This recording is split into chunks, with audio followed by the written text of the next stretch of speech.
Hey everybody, Hernke here. Welcome back to my channel. Today I'm with a very special guest, very talented actor, Luis Chávez. He was in Ocean's 13, the most recent film, Dead for a Dollar. It's a Western with Willem Dafoe, Christoph Waltz. So glad you're here. Oh, Hans, thank you so much. It's been such a long time since I know. Time we actually hung out. We've known each other for a long time, but Yes. We met on the set of ER. that's what I thought. Yes. You know what? I wasn't sure if it was ER or if it was this other commercial shoot where I was supposed to be walking into a big black hole, and that was the commercial. I think it was for some fast food restaurant, but then it's like I was like, I think that's how I met you, or it was either ER. But yeah, okay, so Yeah. okay, so ER, it was one or the other. So I remember ER was standing in for you. You were sitting in a circle with all these other characters, and I'm trying to remember what the scenario was, but it was for a few days, and we just talked and hit it off, and we've been friends ever since then. Yeah. Even though we haven't hung out like this in a long time, social media allows us to kind of know what's up with each other, without really doing this. But I'm happy to be here with your audience. Thank you so much for having me. Thank you for taking the time out. Anytime. Cool. So let's dive in. How did you get started in the film industry? What made you want to become an actor? Was there any inspiration? Growing up, I feel that I knew what I wanted to do. I just didn't know what it was called. I didn't know. I mean, I grew up in Mexico in a very small town, so we didn't even have electricity at the beginning of my childhood. So whenever I caught a TV show or something like that on TV, it was on, neighbor's TV set, the ones who were lucky enough to have electricity. But for me, I think I always liked performing. The way that I performed back then in a small town was by doing a folklorical dance, and then poetry, a very exaggerated version of it wasn't spoken word. This was like exaggerated, like where you do this, this gesture, like, oh, my flag, I'll die for you, my country, that kind of shit, So that's how I started, like, I guess with entertainer bug. And then when I moved to LA, in Pico Rivera High School, Rancho High School, Go Dons, they had a theater program as an elective. So that's the first time that I was introduced to actual acting, the performance aspect of it. And I think that's why it's so important that all of these schools have like some kind of like art program, music or theater, because that's when, when we're younger, we are so open to learning new things that are exciting to us, and if they give you like a platform in high school. Granted, I had just moved to the US. I had a thick accent and I just couldn't really speak English that well, so I was not in any of the plays that the high school put on because I had just moved from Mexico. My English was worse than now. And a lot of the exercises were improv-based, and I'm horrible at improvisation.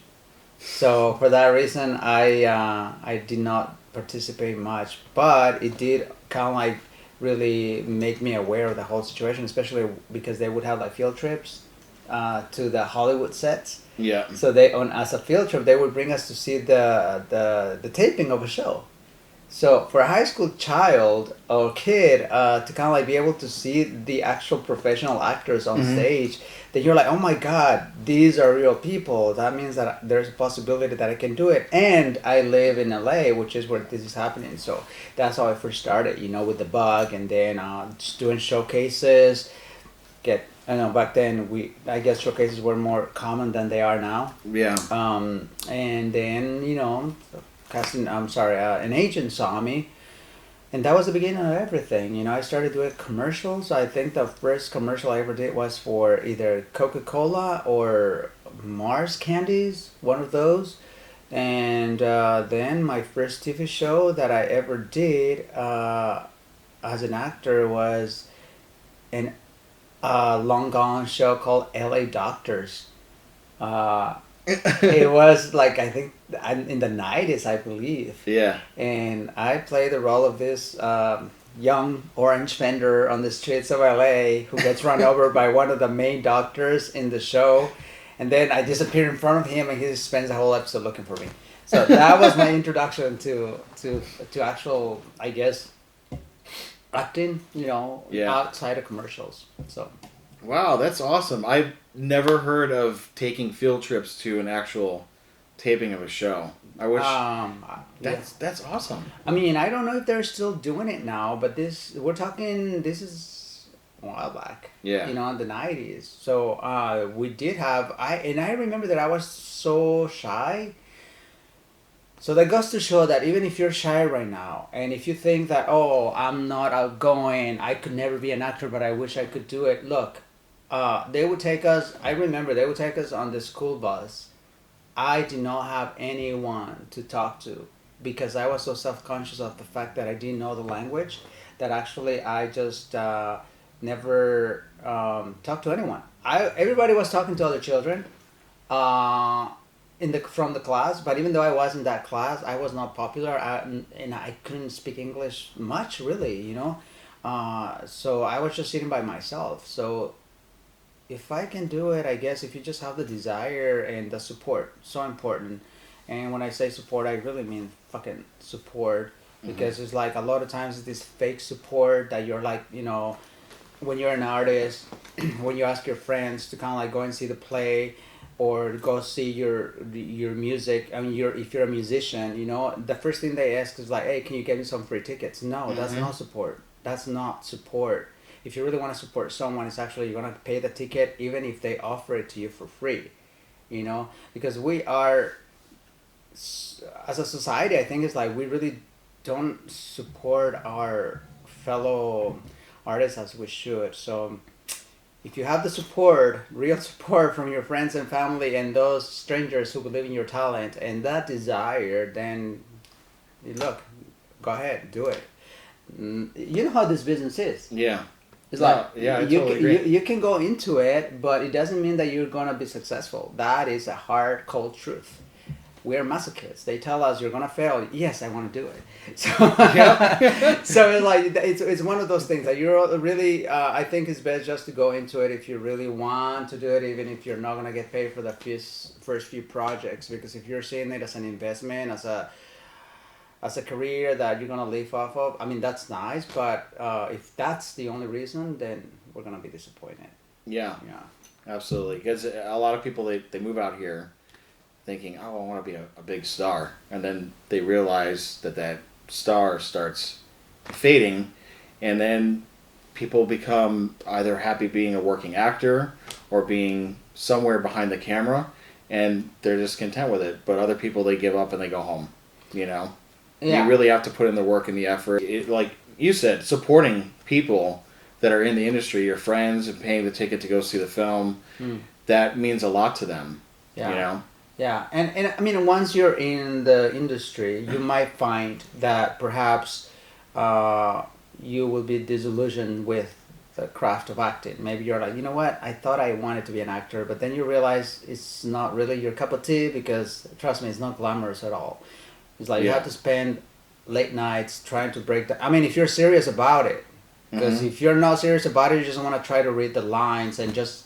wish that you do the best interpretation of the character without doing the whole research. But if you really are serious about it, you're going to have to kind of like look and spend hours doing the research when your friends are going to be out partying, having drinks and all of that. So that's not glamorous at all. So, but then if you find that that's not your thing, maybe being surrounded by the other people in the industry, you discovered that really what you wanted to be was a producer or a director or the many hats that you wear, so it's like it's like you find that you enjoy other aspects of the entertainment industry, and that's an even if you think that you want to be an actor but then you decide that you're not, there's still an into the industry that we love so much. So well, going into a film that you just did, Dead for a Dollar, you worked with some pretty amazing actors in that film. Yes. Willem Dafoe, Christoph Waltz, Benjamin Bratt.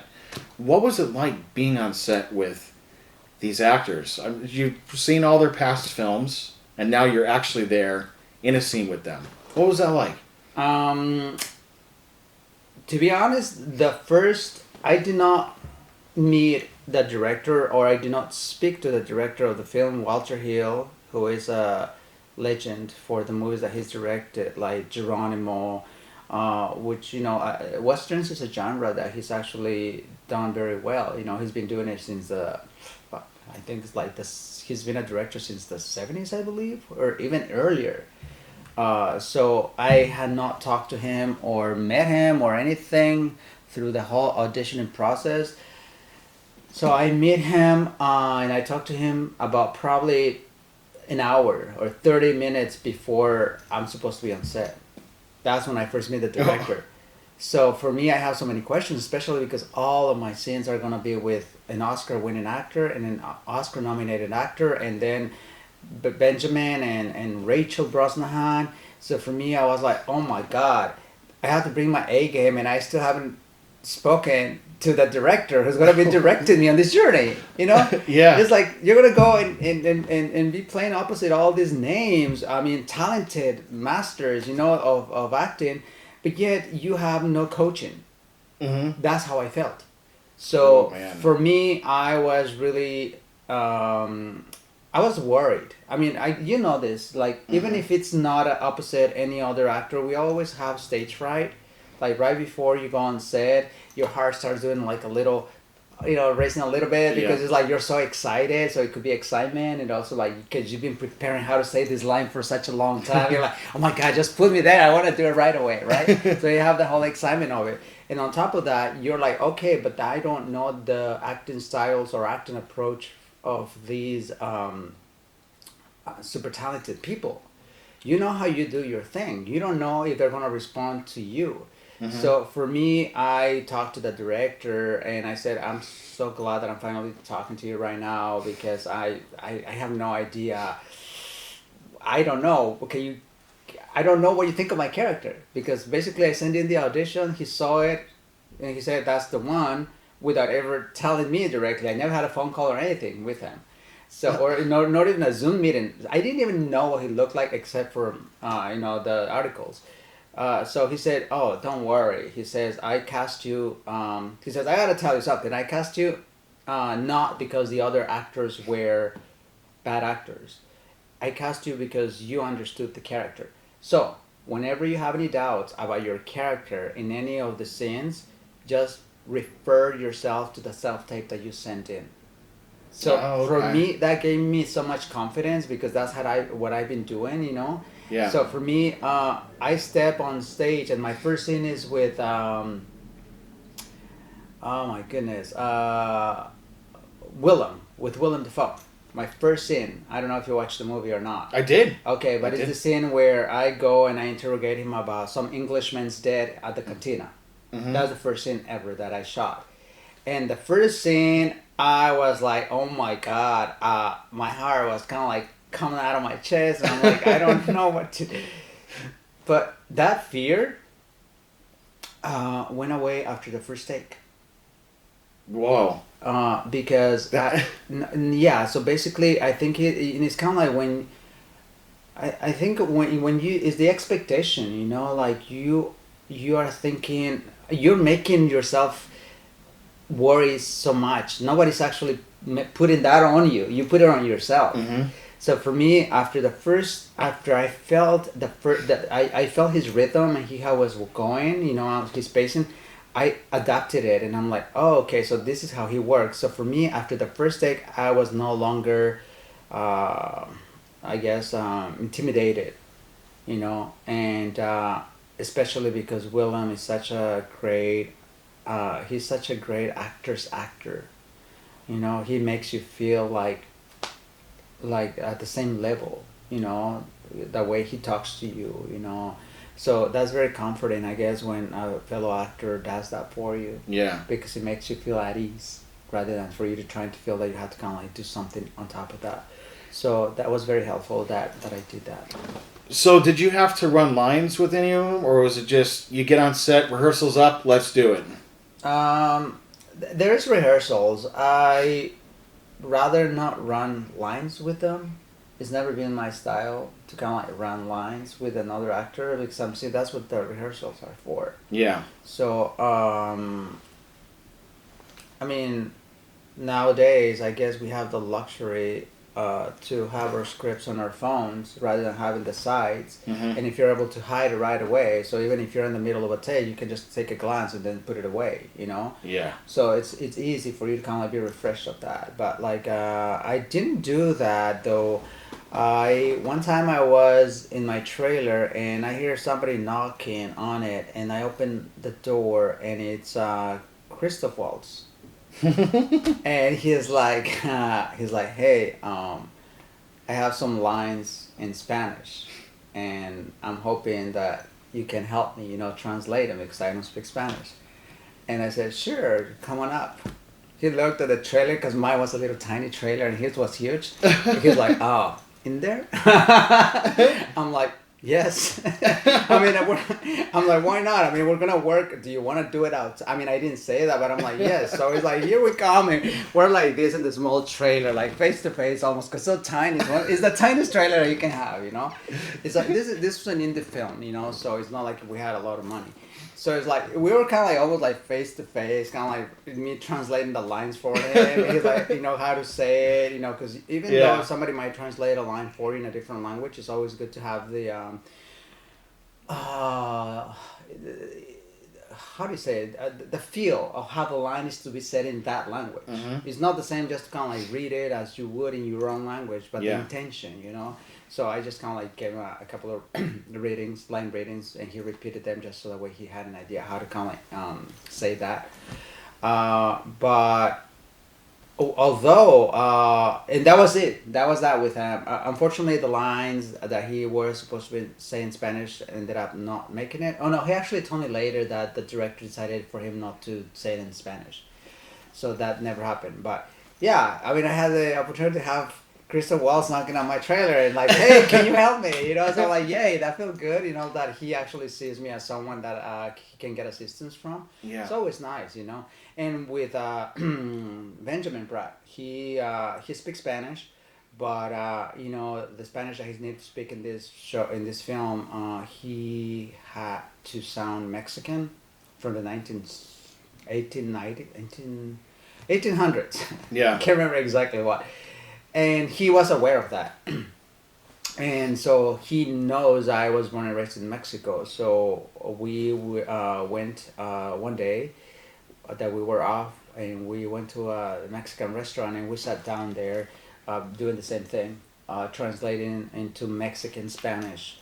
And, him kind of like going over the lines, because he wanted to kind of like get the good accent. So that's how we helped each other, But I guess it's not rehearsal, but it's more like preparation, Yeah. And it was a good time, being able to collaborate with them, and there are so many things that you learn, even if, like for example, there is one scene. You said you watched the movie, mm-hmm. right? Do you remember the scene where I go into the cantina to tell the bounty hunter played by Christoph Waltz that he needs to leave town, mm-hmm. and I pull the chair, and then he kind of like pulls it back in with his foot under the table. Yeah. That scene was not scripted. I mean that action was not scripted. So he does it one time, and the first take, and for me I was like, oh, it got stuck, but then I realized that he's doing that, so I'm froze there because the direction was, you go there, you pull the chair, you sit down, and you give him the message. Mm-hmm. I had to deliver the whole line sitting down and then get up and go. But then he's such a creative mind that he decided that his character would not allow me to sit. Why? So he held the chair back with his foot under the table. So here you have me, like, I'm like, shit, what do I do now? Do I just keep on kind of like going with my dialogue or what? Yeah. And I was so upset at myself that I froze. I didn't know what to do. I was just standing there, and they said cut. I went outside. I was so angry. I'm like, what the fuck is it's like he's teaching me something. He wants me to kind of like learn something. Yeah. You know, to kind of like be ready for moments that, you know, that are improvised. And I told you, I'm horrible at improvisation. You know, it's not my thing. I refuse to improvise. I'm not proud of it, but I'm just telling you how strongly I feel about it.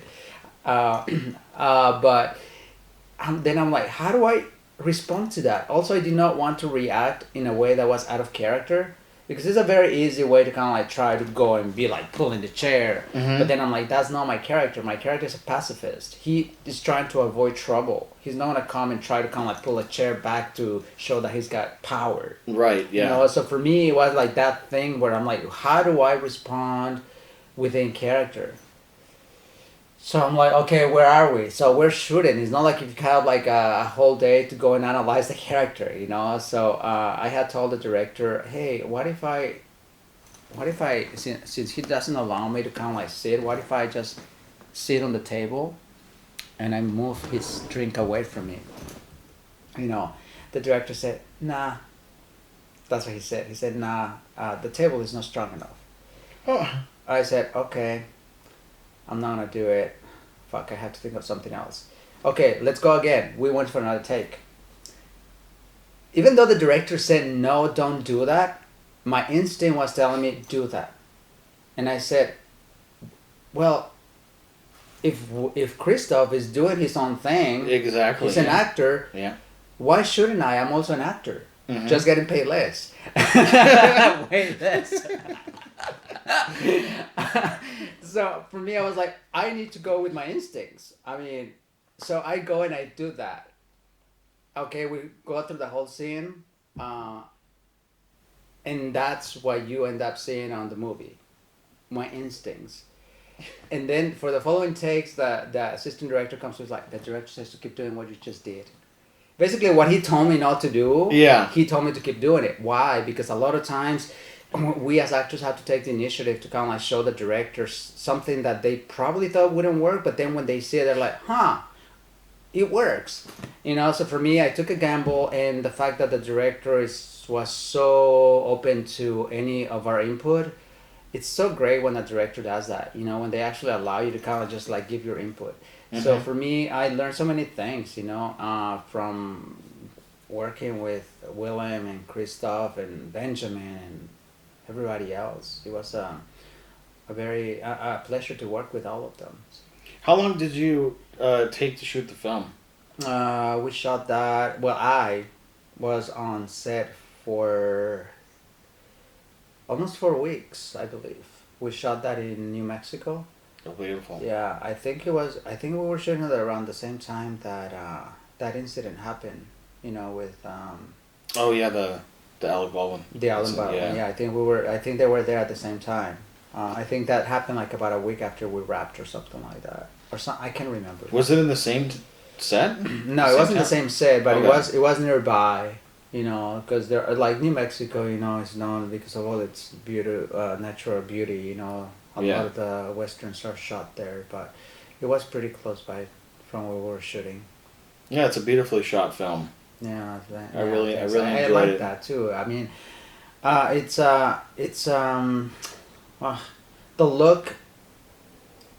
Some people didn't get the look of the film. They questioned it. Mm-hmm. But, you know, I don't know. I feel that the director, like I said, he's done... Geronimo was with, what's his name? Matt Damon and a bunch of other great actors in it. And I guess a lot of times as a director, as a creative, you want to try different things, you know? They might work, they might not work, you know, but the director was happy with, you know, the way the film came out. So that's all that matters. Good. Yeah. And now you've been traveling all over the world promoting it? Yeah. Well, that movie, that was before it came out last September. I mean, but if you guys haven't watched it, it's available on any platform where you rent or buy movies. That's where it's available. And I guess that's the beauty now of producing movies and everything, that they're available for anyone to watch anytime you want. It's not like it comes out and it's gone. Oh my God, I didn't watch it. No, you can still watch it and support me, like I said. So we were doing that.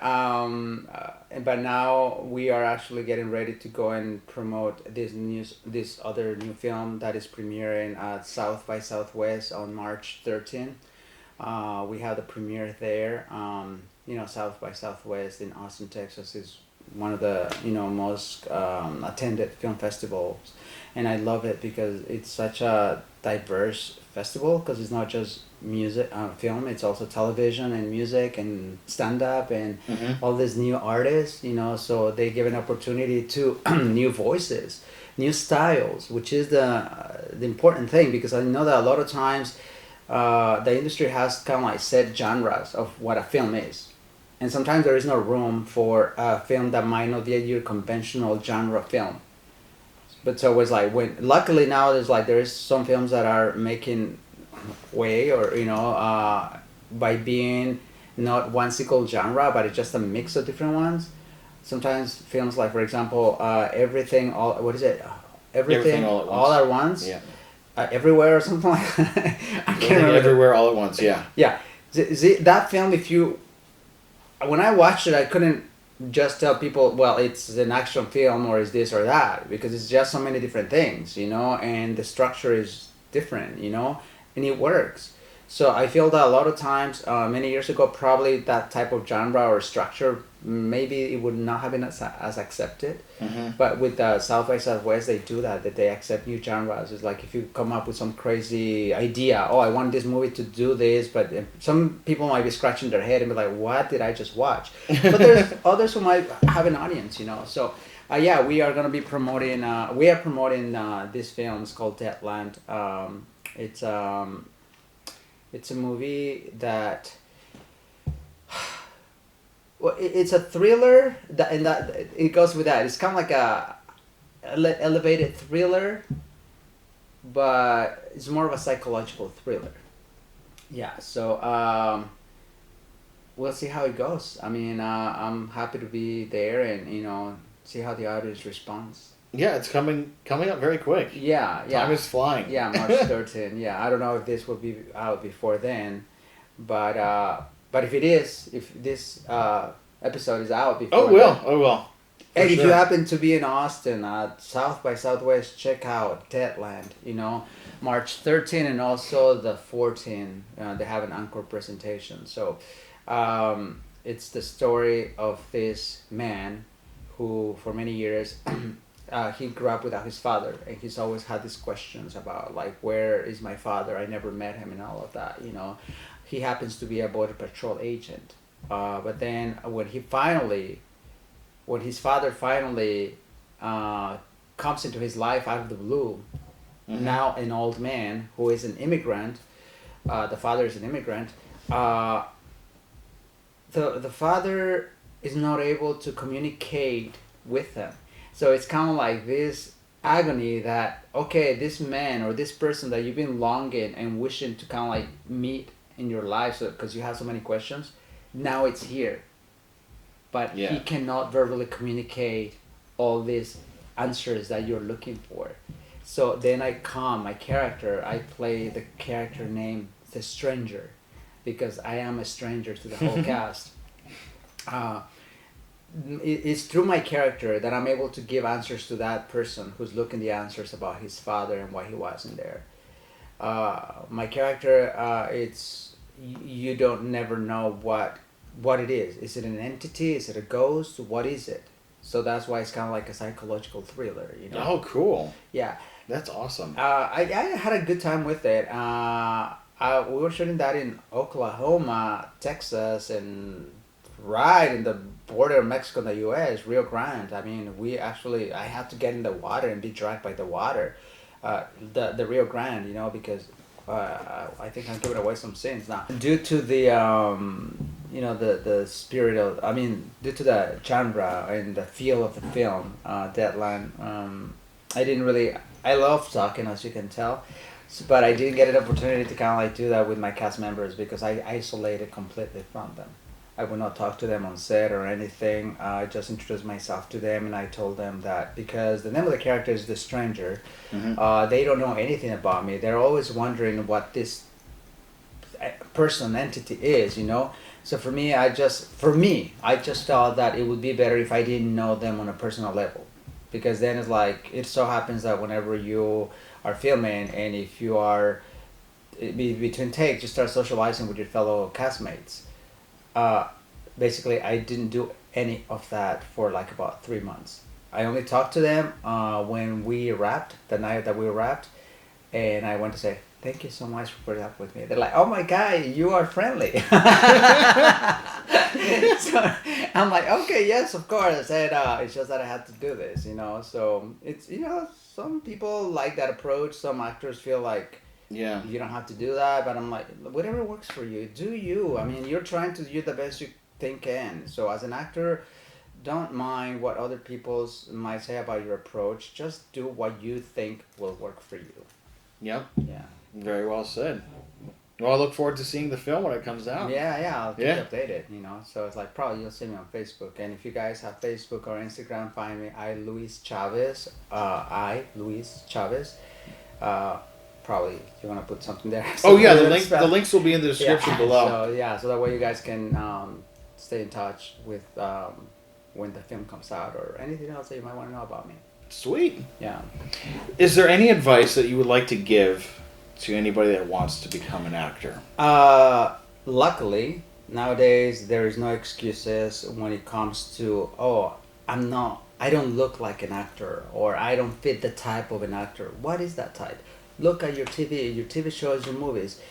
Most likely anyone or a character in that film or TV show is going to look like you, or you can relate to them, whether on gender identity, whether on age, because a lot of times people think that if you're too old, you cannot be an actor. There's a lot of older people there too. Mm-hmm. If you're too young, even people with different abilities, differently abled people, even people who might be missing some limbs, anyone, all of that. That's the thing. There is diversity nowadays in film and television and entertainment. So really there is no excuse for anyone trying or who is curious and passionate about acting. Go ahead, do it. You know, there is room for everyone. The only advice that is major is just that prepare yourself, because even though there is diversity, it doesn't mean that anyone can just show up and be like, well, hello, I'm a 90-year-old trans female and I know there is room for me. Yes, but are you prepared? So preparation is really what matters. Take classes. I mean, nowadays, if you have some friends, do some skits with them. Now it's so much easier because now you can do, and I should actually be listening to my own advice and do some skits. Maybe I will start doing some skits with my friends, maybe with Hans too. And yeah. We'll put them on Instagram, and then it's like, it's just doing that, you know, like collaborating. It's much more easier when you do it with other person, with another friend of yours who might be also be interested in acting, than just doing it by yourself. It also is that support that I was talking about. So go for it if you want it. Very well said, Luis. Yeah, well, thank you so much. No, it was a pleasure having you on the show. Likewise. Yes, let's collab someday. Let's do something. Yeah. We'll talk. Yes, we'll talk about we'll that. talk. Yeah, for sure. Thank you for having me, and you guys enjoy the rest of your day. Cool. This is Hans Hernke and Luis Chávez signing out. If you're new to the channel, please subscribe, hit the notification button below for more interviews, more stuff coming up. And there will be links to Luis's work as well down below. Thank you so much again. Take care.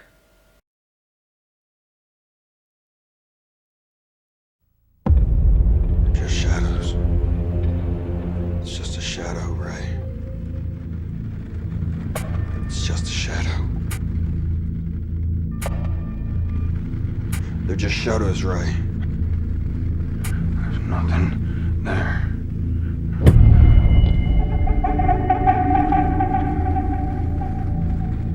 I am the roots.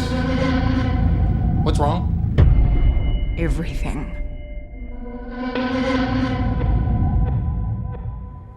Did any of you call it in? Peace be with you. Working out here has a way of getting under your skin. We're fucked. We're all sure you want to go on record with this? I am the roots. You are the branches. I'm just shadows. Shadows. Shadows ray! Shadows!